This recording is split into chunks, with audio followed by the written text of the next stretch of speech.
ఎందుకు అడిగింది మరి ఆమె? తెలియనామెనా? కృష్ణుడు అదే అన్నట్టు, ఎందుకత్త మీరు ఎన్నో కష్టాలు అనుభవించారు, ఇప్పుడిప్పుడే మొత్తం యుద్ధం అంతా అయిపోయి ధర్మరాజు బ్రహ్మాండంగా సింహాసనంలో కూర్చున్నావు, నువ్వు రాజమాతగా ఉన్నావు, ఇప్పుడే సుఖపడేది నువ్వు, ఈ సుఖపడే సమయంలో మళ్ళీ కష్టం అంటావేమత్త అంటే, వారి కృష్ణ మాకు కష్టం వస్తే కదరా నువ్వు గుర్తొచ్చేది, అన్నీ మనకు అనుకున్నవన్నీ అనుకున్నట్టు అయితే కనుక మన దేవుళ్ళకు ముక్తమా? ఎవ్వరికి ముక్తం. మన మనసులో ఏదైనా కోరిక ఉంటేనే దేవుడికి ముక్తం. అయ్యా తిరుపతి కొండకొస్తా, గుండు తీపించుకుంటా, ఇక మా మనవనికి మంచి ఉద్యోగం రాని, ఇక ఇదే కోరిక తీరిందా, వెళ్ళాం అంటే కోరికతోటే చేస్తున్నావు కదా, అంటే మనసులో ఏదో ఆలోచన ఉన్నది కదా, కష్టమైతే లేదు కదా. ఆమె జ్ఞానం ఎందుకన్నదంటే, కృష్ణ మా కష్టం వచ్చినప్పుడే నువ్వు జ్ఞాపకం వస్తావు, నీ నామస్మరణ చేస్తాం, నీ నామస్మరణ చేసి కృష్ణ అనగానే పరిగెత్తుకుంటూ వస్తావు నువ్వు. ఇక నువ్వు వచ్చిన తర్వాత మా కష్టం ఎక్కడ ఉంటుందయ్యా? పరమాత్మ ఉన్న దగ్గర కష్టం ఉంటుందా? ఎత్ర యోగేశ్వర కృష్ణో ఎత్ర పార్థో ధనుర్ధర తత్ర శ్రీ విజయోర్భోతి ధ్రువాణేతి రమతిర్మమ. ఎక్కడైతే ఆ పరమాత్మ ఉంటాడో అక్కడ లక్ష్మి ఉంటుంది, సమస్త సుఖాలు ఉంటాయి. ఇక పరమాత్మ వచ్చిన తర్వాత కష్టం ఎందుకు ఉంటుంది? కాబట్టి ఆ పరమాత్మ నామస్మరణ ఆ విధంగా భక్తితో శ్రద్ధతో చేయాలి. దానికి అపారమైనటువంటి జ్ఞానం కావాలి. జ్ఞానం కావాలి అంటే సాధన కావాలి. నామం గొప్పదా, స్వామి గొప్పవాడా అంటే నామమే గొప్పది. దానికి ఉదాహరణగా మనకు రామాయణంలో ఒకటి ఉన్నది. ఆ వారధి రామేశ్వరం లంకకు వారధి కట్టేటప్పుడు ఆ హనుమ తెలిసిన కథనే అది. ఆ ఆంజనేయ స్వాములు హనుమంతులు అందరూ ఏం చేస్తున్నారు, వానరులందరూ పెద్ద పెద్ద బండరాళ్ళు తీసుకొని వచ్చి దాని మీద శ్రీరామ అని రాసి ఆ సముద్రంలో వేస్తున్నారట. వేస్తే ఏమవుతున్నాయి, ఆ రాళ్ళు తేలుతున్నాయి. రాముడు కూర్చొని చూస్తున్నాడు, ఒక పెద్ద కొండ మీద కూర్చొని చూస్తున్నాడు. ఏం చేస్తున్నారబ్బా వీళ్ళు? ఆశ్చర్యం. ఏమీ లేదు, నేనేం మంత్రం వేయలేదు, తంత్రం వేయలేదు, నా ప్రమేయం కూడా లేదు, నన్ను కూడా అడగలేదు వీళ్ళు. పుట్టిగా శ్రీరామ అని రాస్తున్నారు, అలా వేస్తున్నారు, అవన్నీ తేలుతున్నాయి. నిజంగా నా పేరుకు అంతగా పేరు ఉన్నది, గొప్ప ఉన్నదా అని అనుకొని, నా నామానికి అంత గొప్పతనం ఉంటే మరి నాకెంత ఉండాలి అని అనుకొని ఏం చేసిండు, ఒక రాయి తీసుకొని వచ్చి ఆయన కూడా వేసిండట సముద్రంలో. అది ఆయనతో మునిగిపోయింది. ఆశ్చర్యపోయింది, ఇదేంటబ్బా నా పేరు రాసి వేస్తేనేమో రాయి తేలింది, మరి వేసింది స్వయంగా నేనే కదా, నేను వేస్తే మునిగిపోయింది. అర్థం కాలేదు నాకు. మళ్ళీ రాయి తీసుకొచ్చేసిండు, మళ్ళీ మునిగిపోయింది. ఎన్ని రాళ్ళు వేసినా మునిగిపోతున్నాయి. అప్పుడు వానరులను పిలిచి హనుమంతుని పిలిచినాడు. రే రారా కొడుక, వచ్చిండు స్వామి. ఏమిరా మీరేమో రాళ్ళు శ్రీరామ అని రాసి వేస్తేనేమో అవేమో తేలుతున్నాయి, నేను ఎన్ని వేసినా మునుగుతున్నాయి ఏందిరా అంటే, నిన్ను వదిలిన వాడైనా నువ్వు వదిలిన వాడైనా మునుగుడే. అయిపోయింది, నువ్వు ఆ రాయిని వదిలినవా అంతే, అది మునిగిపోయినట్టే. ఇక అంటే ఆ పరమాత్మను ఎవడైతే పట్టుకుంటాడో, ఆ పరమాత్మ నామాన్ని ఎవడైతే పట్టుకుంటాడో వాడే ఎప్పుడు పైకి తేలి ఉంటాడు. పైకి తేలి ఉండడం అంటే ఏంటి? ఈ బాహ్య ప్రపంచంలో ఉన్నటువంటి ఈ దరిద్రమైనటువంటి వాసనలు, ఈ సంసార లంపటాలు, వ్యవహారం ఏదైతే ఉందో ఇవన్నీ అంటకుండా స్వామి ఎప్పుడు కూడా నడిపిస్తాడు. ఆ నామానికి అంత గొప్ప పేరున్నది. రామ అంటే మనకు చిన్నగా కనిపిస్తుంది, రెండే అక్షరాలు రామ రామ. ఇది పెద్ద మహామంత్రమా? నిజంగానే మహామంత్రము. రాముడు పుట్టినప్పుడు ఈ పేరు ఏదో కౌసల్యనో దశరథుడు అనుకుంటే కాలేదు, బ్రహ్మాది దేవతలు అనుకున్నారట. సర్వవ్యాపకుడు మరి పరమాత్మ కౌసల్యాదేవి గర్భంలో జన్మించాడు. తన గర్భంలో సమస్త సృష్టిని దాచుకున్నటువంటి పరమాత్మ ఒక గర్భంలో చేరిపోయింది. చూడండి విచిత్రం. తన గర్భంలోనే, అంటే తన కడుపులో ఈ చరాచర జగత్తంతా కూడా ఆయన గర్భంలో ఉన్నది. ఆయన వెళ్ళి ఆ కౌసల్యాదేవి గర్భంలో చిన్నగా చేరాడు. బ్రహ్మాది దేవతలు అందరూ అనుకుంటారు, మరి ఏం పేరు పెడతాం ఈయనకు? ఆ పెట్టే పేరు సామాన్యమైన పేరు ఉండొద్దు. ఎందుకంటే ఆయన ఆద్యంతాలు లేనటువంటి వాడు, మహానుభావుడు, మహావిష్ణువు. ఏం చేద్దామని ఆలోచించి అదే చేశారు. ఓం నమో నారాయణాయ. నారాయణ మంత్రంలోని రా అనే అక్షరాన్ని, ఓం నమ శివాయ శివపంచాక్షరిలోని మా అనే అక్షరాన్ని, అంటే శివకేశవులకు అభేదం. ఇది కూడా చాలామంది గుర్తుపెట్టుకోండమ్మా. నేను జై శ్రీమన్నారాయణ అని అంటా ఓం నమ శివాయ అనా, లేదు నేను ఓం నమ శివాయ అని అంటా జై శ్రీమన్నారాయణ అనా. మీరు జై శ్రీమన్నారాయణ అనండి, ఓం నమ శివాయ అనండి, రామ అనండి, మహాదేవ అనండి, ఇద్దరు ఒక్కటే. శివుడు కేశవుడు వేరు కాదు. శివాయ విష్ణు రూపాయ శివరూపాయ విష్ణవే. వాళ్ళిద్దరి మధ్యలో భేదం చూడడం కూడా మహాపాపమే. నువ్వు ఎంతసేపు నారాయణ నారాయణ అంటే అసలు శివుడు దేవుడే కాదంటే నారాయణుడు కూడా నిన్ను అనుగ్రహించడు, శాపానికే గురవుతావు.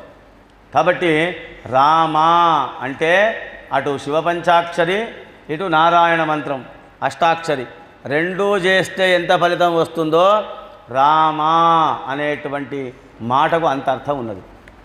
అందుకే పెద్దవాళ్ళు తక్కువ చెప్పారా. కాబట్టి రామనామం మించిన ఈ కలియుగంలో రామనామాన్ని మించినటువంటి నామం మరొకటి లేదు. ఎందుకు అదే చెప్పాను, మనం ఏం చేసినా అయితే మహావిష్ణువుని ఆరాధించాలి లేదా శివుని ఆరాధించాలి. కానీ రామ అంటే అది ఇద్దరికీ సంబంధించినటువంటి అక్షరం, అది ఇద్దరికీ సంబంధించినటువంటి శబ్దం అది. కాకపోతే ఏంటంటే నీకు విశ్వాసం అనేది ఉండాలి. విశ్వాసం లేకపోతే వ్యర్థం. ఒక గురువుగారు ఏం చేశారు ఇదే విధంగా అంటే ఆ పరమాత్మ పాదాలను పట్టుకోవాలి నిరంతరం, అంతే. గురువును ఆశ్రయించినటువంటి వాడికి ఎప్పటికీ చలనం అనేది లేదు. ఒక్క గురువు దగ్గర తల వంచుకో, నువ్వు యావత్ ప్రపంచంలో తల ఎత్తుకొని తిరుగుతావు. ఈ గురువే ఉన్నదిలే అని నువ్వు గురువు దగ్గరనే తల ఎత్తుకోవాలి అనుకున్నవా, ప్రపంచమంతా తలదించుకోవాల్సి వస్తుంది. గురువు అంటేనే జ్ఞానము. గుకారస్త్వంధకార స్యాత్ రుకార తన్నిరోధక. అజ్ఞానం అనేటువంటి చీకటిని తీసివేసి జ్ఞానం అనేటువంటి వెలుతురును ప్రసాదించేటువంటి వాడే గురువు. ఆ గురువు పట్ల అచంచలమైన విశ్వాసం ఉండాలి. అయితే గురువులు ఒక్కొక్కసారి వాళ్ళు సర్వజ్ఞులు, అన్నీ తెలిసినటువంటి వాళ్ళు కాబట్టి వాళ్ళు కొన్ని సందర్భాల్లో విచిత్రంగా ప్రవర్తిస్తూ ఉంటారు. ఆ విచిత్రంగా ప్రవర్తించినప్పుడు వాళ్ళ కాళ్లను పట్టుకొని ఉండాలి, అదే గొప్పతనము. ఒక్కసారి అప్పటికప్పుడే కోప్పడతారు, అప్పటికప్పుడే దెబ్బ వేస్తాడా అన్నట్టుగా వస్తారు. అప్పుడప్పుడే అవ్యాజ కరుణామూర్తి.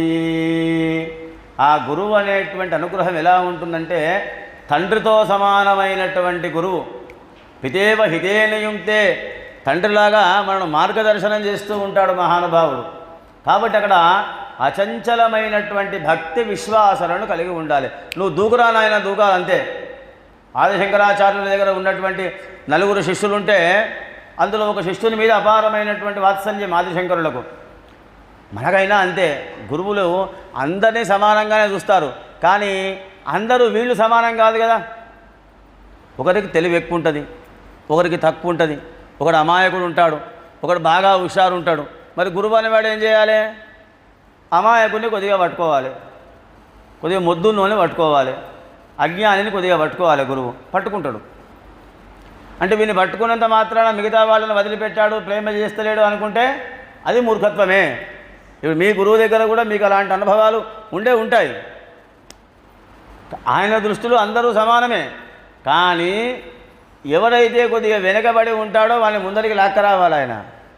ఆయన లాక్కొస్తుంటే మిగతా వాళ్ళు ఏమనుకుంటారు, అరే ఎందుకో ఏమో గురువుగారికి మహాదేవ్ అంటేనే ఎక్కువ ఇష్టం ఉన్నట్టుంది, లక్ష్మమ్మ అంటేనే ఎక్కువ ఇష్టం ఉన్నది అనుకుంటారు. లక్ష్మమ్మ అయినా మహాదేవైనా పరమాత్మకి ఎట్లా ఉంటుందంటే పిపీలికాది బ్రహ్మ పర్యంతం, ఈ చిన్న చీమ దగ్గర నుంచి ఆ బ్రహ్మ పదార్థం వరకు ఆయన దృష్టిలో అందరూ సమానమే.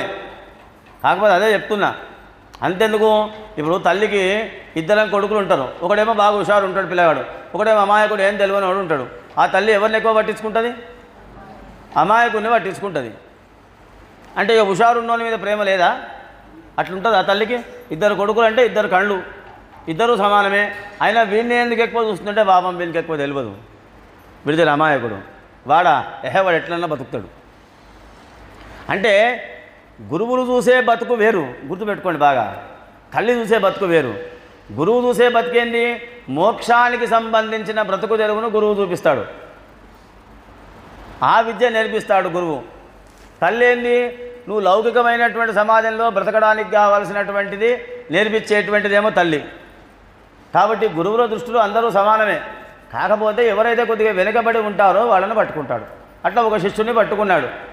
మిగతా శిష్యులకు అందరికి ఏమనిపించిందంటే మేమంటే పెద్దగా పట్టించుకుంటలేడు గురువు గారు, వాడిని ఎక్కువ పట్టించుకుంటున్నాడు అనే ఆలోచన వచ్చింది. ఆలోచన రాగానే గురువుకు తెలియదా అనుకున్నాం కదా, ఆయన సర్వజ్ఞుడు. నువ్వు మనసులో అనుకున్నా నేను గట్టిగా అన్నానా, నేను ఎవరితో అనలేదు, నా మనసులో నేనే అనుకున్నా అంటే నీ మనసులో అనుకున్నా ఆయనకు అర్థమైపోతుంది. అట్లా ఆదిశంకరులకు అర్థమైపోయి వీళ్ళకి తెలియజేయాలి మరి వాడు ఎంత భక్తితో ఉన్నాడో అని. ఒకసారి నది యువతల ఒడ్డున ఆదిశంకరులు ఉన్నారు, అవతల ఒడ్డున శిష్యుడు ఉన్నాడు. నది బ్రహ్మాండంగా పారుతున్నది. గురువుగారు ఏం చేశారు, రే ఇలా రారా అని పిలిచాడు. ఉన్న ఫలంగా రావాలి, గురువుగారు పిలిచారంతే. రావాలంటే ఏం చేయాలి, వాడు పెద్ద నది ఘోరంగా పారుతున్నది, అది పారుతున్నది, అది పరవాళ్ళు దొక్కుతున్నది.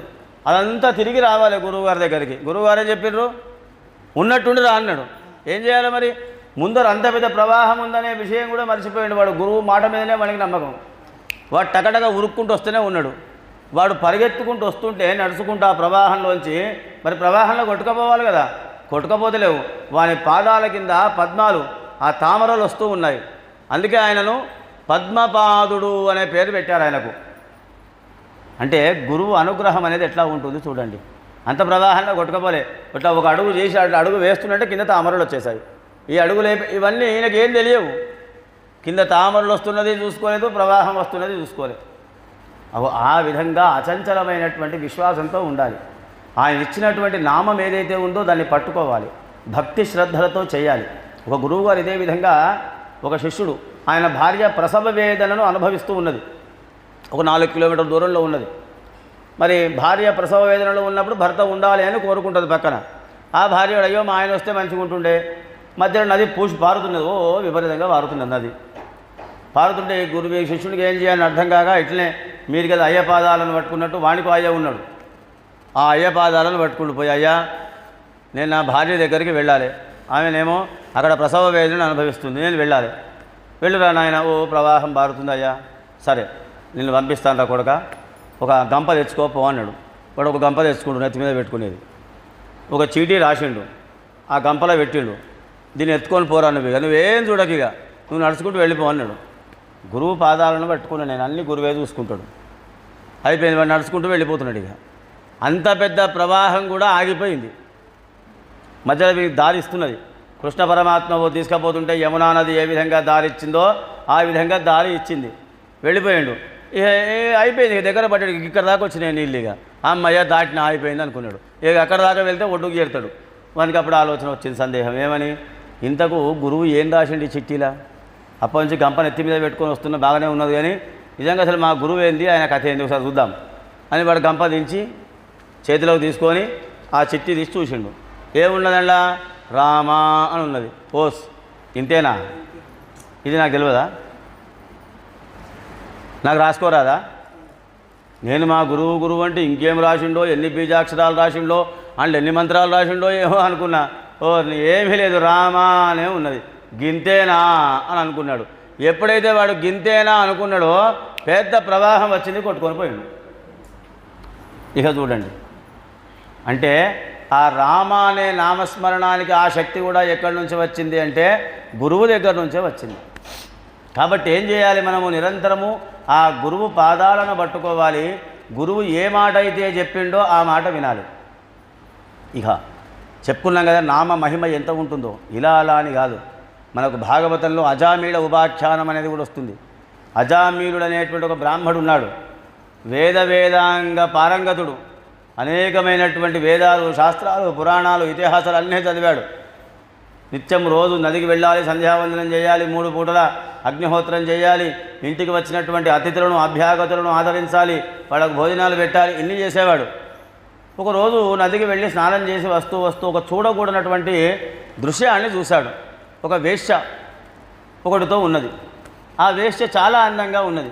చూడండి, అందుకే మనకు చెప్తారు, విద్వాంసమపి కర్షతి బలవాన్ ఇంద్రియగ్రామో విద్వాంసమపి కర్షతి. మన ఇంద్రియాలు చాలా బలమైనటువంటివి, వాటి ముందర మనం చాలా బలహీనం. ఎవడైతే ఇంద్రియాలను తన కంట్రోల్లో పెట్టుకుంటాడో వాడు పరమాత్మకి దగ్గర అవుతాడు. ఎవడి శరీరము వ్యవహారం అంతా కూడా ఇంద్రియాలకు కట్టుబడి ఉంటుందో వాడు పరమాత్మకు దూరం అవుతాడు. ఇంత చదువుకొని ఇంత చేసినటువంటి మహానుభావుడు ఆమెను చూడగానే సంతరించిపోయాడు మనస్వార. ఎంత అందంగా ఉంది ఈమెను పెళ్లి చేసుకోకపోతే నా జన్మ వ్యర్థం అనుకున్నాడు. ఒకరోజు ఆమె దగ్గరికి వెళ్ళాడు, అడిగాడమ్మా నేను నిన్ను పెళ్లి చేసుకుంటా అన్నాడు.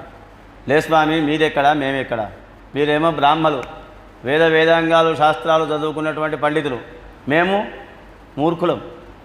మాలాంటి వాళ్ళని పెళ్లి చేసుకోవడం కాదు కదా, అసలు మాలాంటి వాళ్ళని అసలు మీరు చూడకూడదు, మాలాంటి వాళ్ళని అసలు మీరు తాకకూడదు అంటే లేదు నేను ఎన్నైనా మాట్లాడు, నేను నిన్ను పెళ్లి చేసుకోవాలి అనుకుంటున్నాను, నువ్వేమంటావు? నా అదృష్టం, నీలాంటి వాడు నన్ను పెళ్లి చేసుకుంటా అంటే నా అదృష్టం, కానీ నీ కర్మ, నీ దురదృష్టం అంటే లేదు చేసుకుంటా. చెప్పా కదా చేసుకున్నాడు. ఆమెకు సంతానాన్ని కూడా పొందాడు. ఇక ఇక్కడ భార్యను వదిలిపెట్టాడు, ఈ పిల్లల్ని వదిలిపెట్టాడు, తల్లిదండ్రులను వదిలిపెట్టాడు, మొత్తం ఆమెనే సర్వస్వం అనుకున్నాడు. కానీ ఈ అందం అనేది శాశ్వతమైందా? మనం చూసుకుంటే అర్థమైపోతుంది. 15 ఏళ్ళ 16 ఏళ్ల వయసులో మనం ఎలా ఉన్నాము, 20 ఏళ్ళు వచ్చేసరికి ఈ శరీరం ఎలా ఉన్నది, 30 ఏళ్ళకి ఎలా ఉన్నది, 40 ఏళ్ళకి ఎలా ఉన్నది, 70 80 ఏళ్ళు వచ్చేసరికి ఎలా ఉన్నది. అంటే ఈ శరీరం అనేటువంటిది అశాశ్వతమైనటువంటిది, ఒక తోలు బొమ్మ, ఇది తిత్తి ఏమీ లేదు.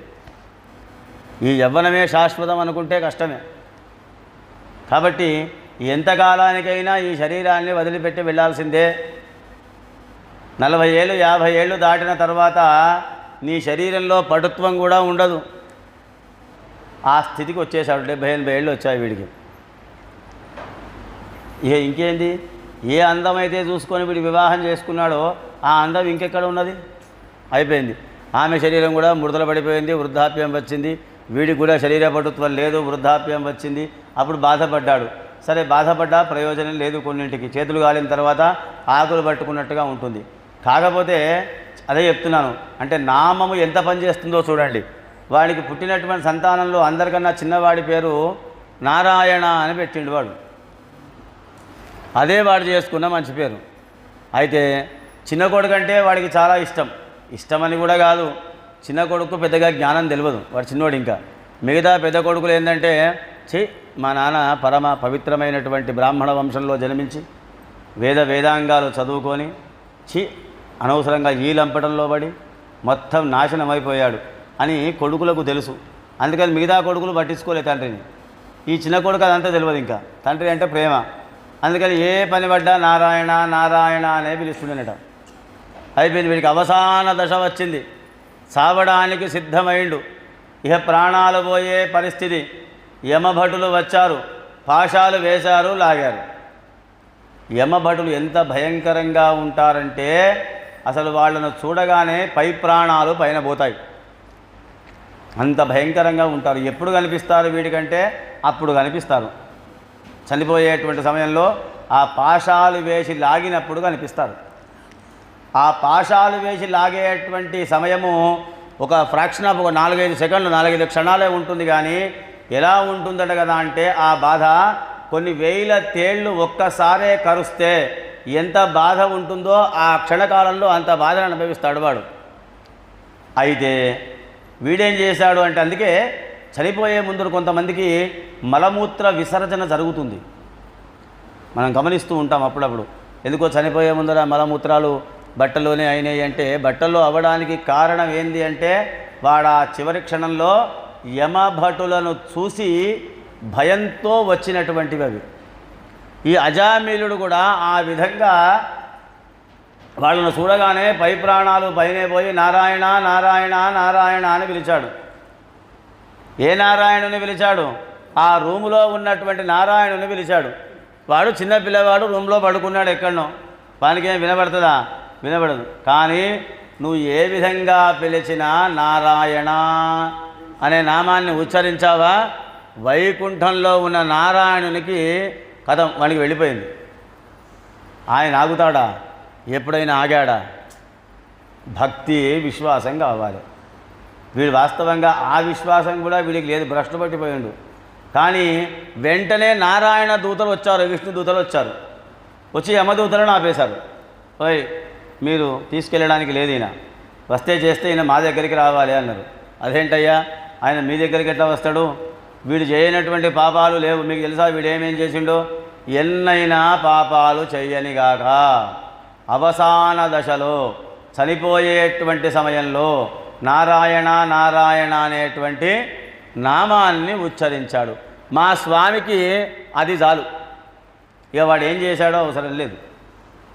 అరే ఏం మాట్లాడుతున్నారయ్యా, మీరు విష్ణుదూతలు అంటున్నారు, మీ మహాజ్ఞానులై ఉండాలి, వీడు నారాయణ నారాయణ అన్నది మీ నారాయణ అని అనుకున్నారా? కాదు, వాడి కొడుకు నారాయణని పిలిచిండు. అరే చెప్తున్నాం కదరా నాయన, వాడు కొడుకు నారాయణని పిలిచిండా, తండ్రి నారాయణని పిలిచిండా? కాదు, నారాయణ అన్నాడా లేదా? ఏ విధంగా పిలిచినా సరే అని ఏం చెప్తున్నారు ఇంకా, సాంకేత్యం పారిహాస్యం వా స్తోభం హేళనమేవ వా వైకుంఠనామగ్రహణం అశేషాకహరం విదుః పతితః స్ఖలితః చిన్నః సందప్తః తప్త ఆహతః హరిరిత్యవశేనాః పుమాన్నార్హతి యాతనాం. సాంకేత్యం ఇంకా నువ్వేమంటున్నావు? నారాయణ అంటే కొడుకుని పిలిచా అంటున్నావు కదా, మా స్వామికి అది కూడా అవసరం లేదు. సంకేతం ఉట్టిగా సౌమ్య ద్వారా అంటే ఇప్పుడు అంత దూరంలో ఉన్నాడు మహాదేవ్, నేను గట్టిగా మహాదేవా అని పిలిస్తే వినబడదు. సైర చేయాలి, నేను సైర ఎవరికి చేస్తున్నాను? మహాదేవునికి చేస్తున్నా. అంటే మనసులో అనుకుంటాం కదా మహాదేవ ఇట్లా, అట్లా అన్నా చాలు స్వామికి, నువ్వు పిలవాల్సిన అవసరం కూడా లేదు. మనసులో ఆ నామాన్ని అనుకొని పిలిస్తే చాలు. సాంకేత్యం పారిహాస్యం వా, పరిహాసం అంటే ఏంటి? చలోక్తులు పరాచకానికి. మన ఇంట్లో శ్రీనివాస్ అనే పిల్లగాడు ఉంటాడు, ఏం చేస్తాం? అరే సీనిగా అంటాం, అన్నాం అరే సీనిగా అని చాలు. వానికి నవ్వుకుంటూ మనకి సీనిగా సీనిగా అన్నా ఈ సీనిగాడు వింటాడో వినడో కానీ అక్కడ సీనిగాడు ఉన్నాడు, ఆ సీనిగాడు వింటాడు, వీని రక్షిస్తాడు. సాంకేత్యం పారిహాస్యం వా, నువ్వు పొగిడినా సరే, ఇప్పుడు నీ కాలుకు దెబ్బ తగిలింది, అబ్బో అనకుండా నారాయణ అన్నావనుకో అయిపోయింది. అంటే అలాంటి క్లిష్ట పరిస్థితులలో కానీ అనారోగ్యంలో ఉన్నప్పుడు కానీ ఊతపదంగా మనం ఎన్నో వాడుతూ ఉంటాం, అబ్బా అంటాము, అయ్యా అంటాము, ఇవి అదే బదులు నారాయణ అంటే మనం మీకు ఇదివరకు కూడా చెప్పా, ఫోన్ మాట్లాడతాం మనం. ఇంతమంది ఉన్నారు, దాదాపు అందరి దగ్గర సెల్ ఫోన్లు అయితే ఉంటాయి. మనకు ఫోన్ రాగానే ఏమంటాం? హలో. ఏం భాష అది? ఇంగ్లీష్ భాష. పోనీ హలో అంటే అర్థమైందో చెప్పండి, ఉన్నదా ఏమని అర్థం? ఎందుకు మరి దిక్కుమాలం హలో అనేది? మీరేం ఇంగ్లీష్ చదువుకున్నారు, ఎవరు నేర్పించిండు? అంటే వచ్చింది అంటే మనకు అవసరం లేని ఆటోమేటిక్గా వస్తాయి, అవసరం ఉన్నాయి రావు. ఒక పని చేయండి, ఈ రోజు నుంచి హరి ఓం, హరి ఓం, సమస్త సృష్టి ఓంకారంలోనే ఉన్నది. హరి నారాయణ, హరి ఓం అనండి. ఏమంటారు? అనండి, ఏం కాదు. ఈ దరిద్రమైన హలో అనే బదులు హరి ఓం అంటే ముక్తికి ముక్తి కూడా వస్తుంది. రోజుకు ఏం లేదన్నా ఎవరికైనా 5-6 ఫోన్లు అయితే పక్కా వస్తాయి, ఇంకెక్కువనే వస్తాయా? ఇంకా సంతోషం. ఇప్పుడు నుంచి అనుకోండి, ఇక ఎన్ని ఫోన్లు వస్తాయని మంచిది అనుకోండి. ఎందుకు? నామస్మరణ అన్నిసార్లు హరి ఓం అంటారు. ఇంకొకసారి ఏం చేస్తుంది, మనం ఫోన్ లేపి మన మాట వానికి వినబడదు, వాని మాట మనకు వినబడదు. వినకపోతే ఏం చేస్తాం? ఇంకా హలో హలో హలో ఎందుకు అలవడ్డది? ఈ 30 సార్లు హరి ఓం హరి ఓం హరి ఓం అని అనండి. ఎంత అదృష్టం చూడండి.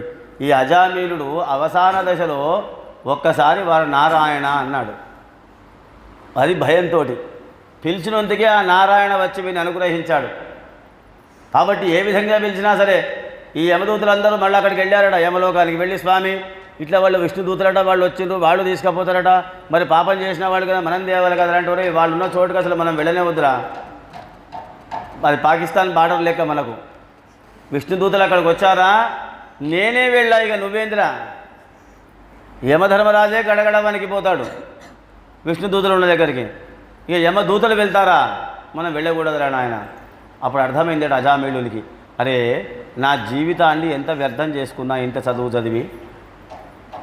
నేను ఒక్కసారి భయంతో నారాయణ నారాయణ 4 సార్లు అంటేనే ఆ నారాయణ దూతలు వచ్చిండ్రే, మరి నిజంగా ఈ విధంగా నేను భ్రష్టు పట్టకుండా ఇదే అధ్యయనాన్ని ఇదే సాధనను కనుక చేస్తే ఎంత బాగుండేది.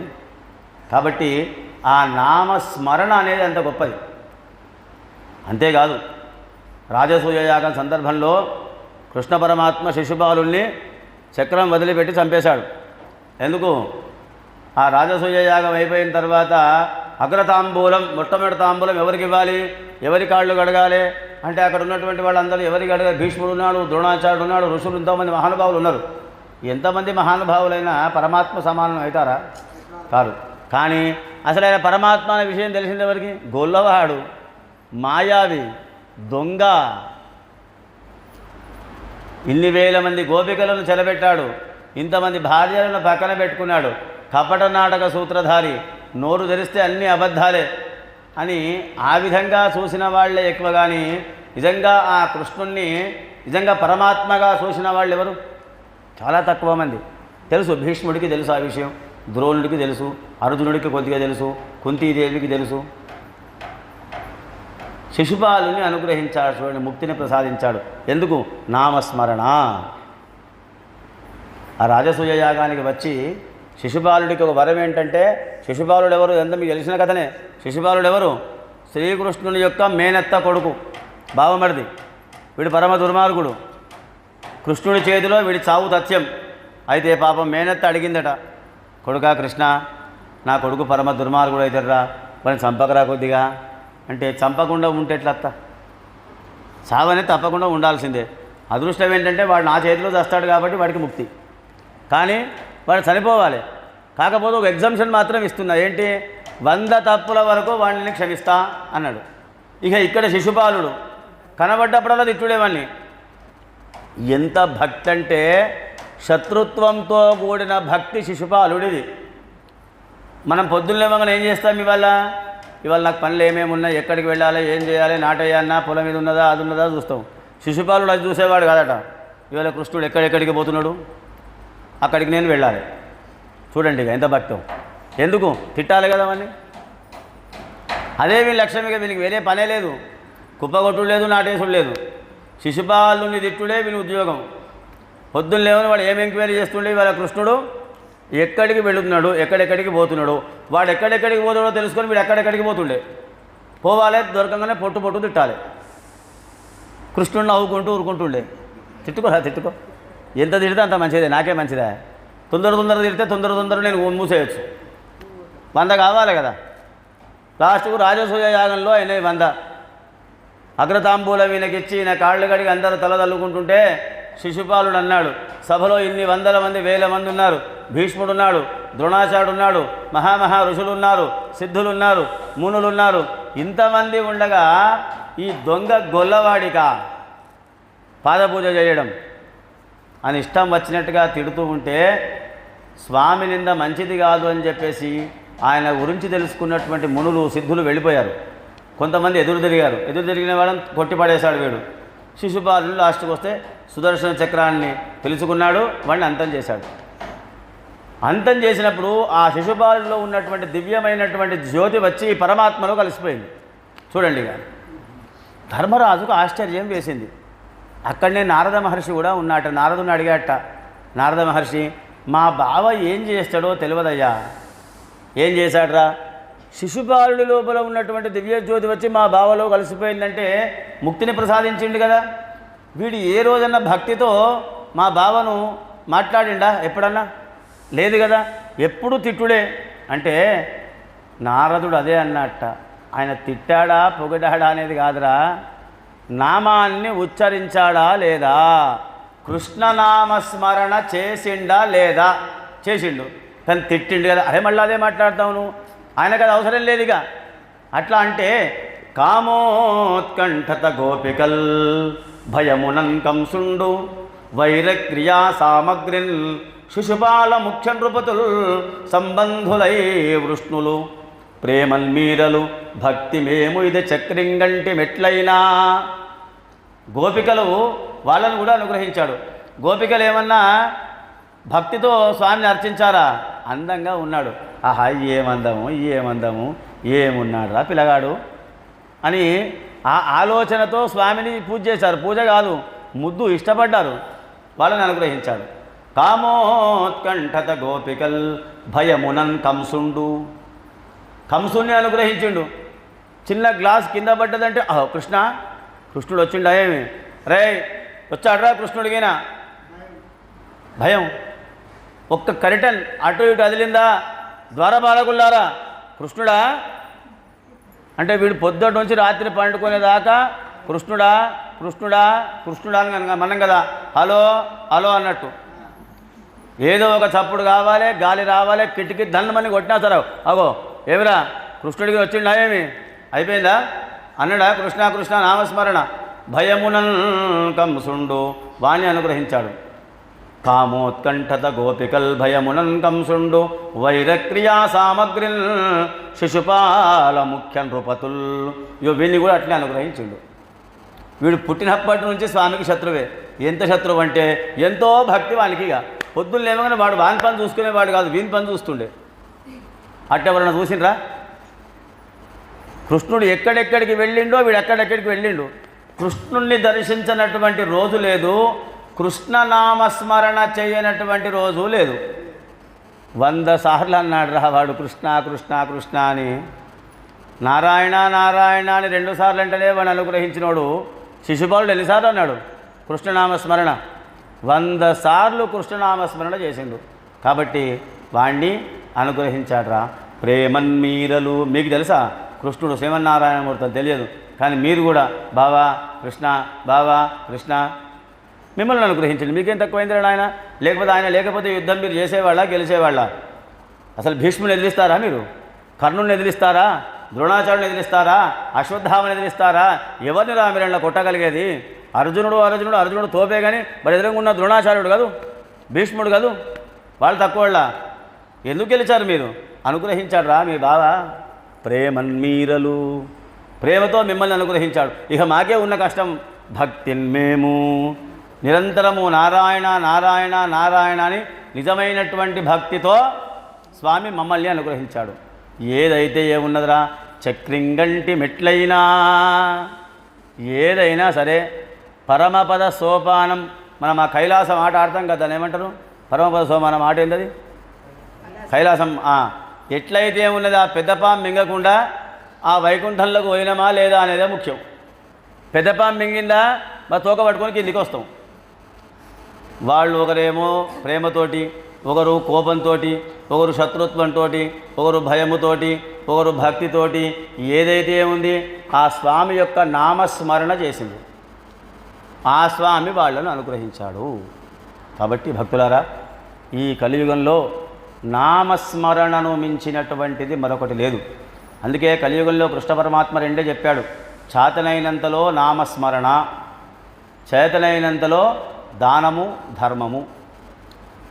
దానము చేయమని కూడా చెప్పాడు. అంటే మనకు ఉన్నంతలో దానం చేయడం యథాశక్తి అని అన్నారు. అంటే శక్తిం అనతిక్రమ్య, నీ శక్తిని మించకుండా దానం చేయాలి అది కూడా. కాబట్టి ఈ విధంగా ఎవరైతే చేస్తారో వారు పరమాత్మ సాయుధ్యాన్ని పొందుతారు. ఇది కలియుగంలో ఆ పరమాత్మ మనకిచ్చినటువంటి అద్భుతమైనటువంటి వరం. కృతయుగము, త్రేతాయుగము, ద్వాపర యుగాల్లో అనేకమైనటువంటి యజ్ఞయాగాది క్రతువులు చేయాల్సింది ఉండే. ఈ భూలోకంలో ఈ కలియుగంలో మనకు పరమాత్మ ఇలాంటి చక్కటి అవకాశాన్ని ఇచ్చాడు. మీకు మీ గురువరేణ్యుల అనుగ్రహం వల్ల ఆ సంస్కారం అనేటువంటిది వచ్చింది, ఆ భక్తి అనేటువంటిది మీకు వచ్చింది. అదేవిధంగా ఆ స్వామి యొక్క పాదాలను నిరంతరము ఆశ్రయించండి, స్మరించండి, నామస్మరణ చేయండి. ఆ గురువు అనుగ్రహం ద్వారా తప్పకుండా మీకు ఆ భక్తితో పాటు జ్ఞాన వైరాగ్యాలు కూడా ఆ పరమాత్మ మీ గురువరేణ్యులు ప్రసాదించాలి అని ఆ పరమాత్మను ప్రార్థిస్తూ నా వాణిని విరమిస్తూ ఉన్నాను. స్వస్తి ప్రజాభ్య పరిపాలయంతాం న్యాయేన మార్గేణ మహిమహేషాః గోబ్రాహ్మణేభ్యః శుభమస్తు నిత్యం లోకాః సమస్తాః సుఖినో భవంతు. సీతారామచంద్ర భగవానికి, పవనసుత హనుమానికి, జగదంబ విశ్వపాలిని మాతాకి. హర నమః పార్వతీపతయే. హర హర మహాదేవ హర.